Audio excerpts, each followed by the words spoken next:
तुमचा पण मूल्यांक 4 आहे का? तर हा व्हिडिओ अगदी स्किप करू नका. यात मी तुम्हाला खूप छान इन्फॉर्मेशन देणार आहे आणि शेवटी एक इम्पॉर्टंट टिप सुद्धा देणार आहे.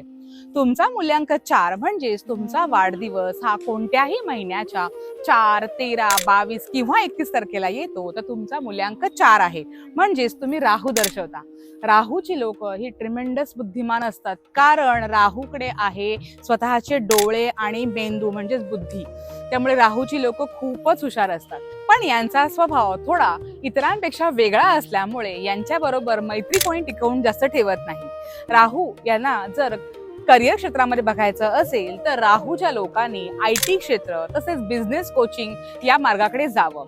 याचं कारण तुम्हाला सांगते. राहूचा व्यक्ती जर असेल तर तो रात्री झोपताना एक बिझनेस आयडिया डिस्कस करेल आणि सकाळी मात्र त्याच्या डोक्यामध्ये काहीतरी वेगळाच बिझनेस असेल. त्यामुळे राहूच्या लोकांबरोबर डील करणं हे थोडं नॉर्मल लोकांना कठीणच असतं. राहूच्या लोकांचे विचार थोडे आगळे वेगळे असल्यामुळे यांच्या बरोबर राहणं आणि यांना फॉलो करणं कठीण होऊन जातं. राहू ज्यांचा आहे त्यांच्या बरोबर 1 नंबर, 2 नंबर, 7 नंबर तसंच 8 नंबर मुलांक असलेल्या लोकांची गट्टी चांगली जमते.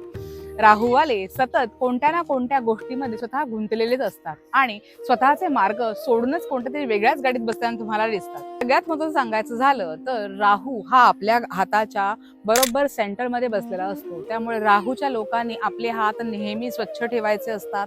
आपलं प्रिमाइस नेहमी स्वच्छ ठेवायचं असतं.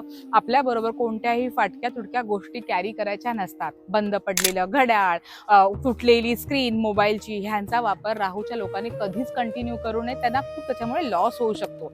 आणि सगळ्यात महत्त्वाची आणि कोणीही सांगणार नाही अशी टिप म्हणजे स्पेशली या लोकांनी आपल्या घराचा टॉयलेट जो आहे हा स्वच्छ ठेवला पाहिजे आणि त्यांनी स्वतःहून मेहनत करून तो टॉयलेट स्वच्छ ठेवला पाहिजे. कारण जेवढी स्वच्छता तुम्ही तुमच्या बरोबर ठेवाल तेवढंच तुमचा राहूचा प्रभाव कमी होतो, तुमचा सक्सेस रेशो वाढतो. राहूच्या लोकांना नेहमी प्रत्येक गोष्टीचा कन्फ्युजन असतो. त्यांच्या तोंडाशी आलेला घास त्यांनी बाजूला जात असतो, हा त्यांचा अनुभव असतो. त्यामुळे राहूसाठी तुम्ही गणपती अथर्व शीर्ष पठण करणं खूप महत्त्वाचं आहे. राहूच्या लोकांनी पिंपळाच्या झाडाखाली नेहमी तिळाचं तेल, गव्हाचं पीठ आणि त्यात साखर घालून नैवेद्य दाखवलं तरी त्याचे राहूचा जोर कमी होऊन त्यांना बेनिफिट होऊ शकतो. तर कशी वाटली टीप मला नक्की सुचवा. धन्यवाद.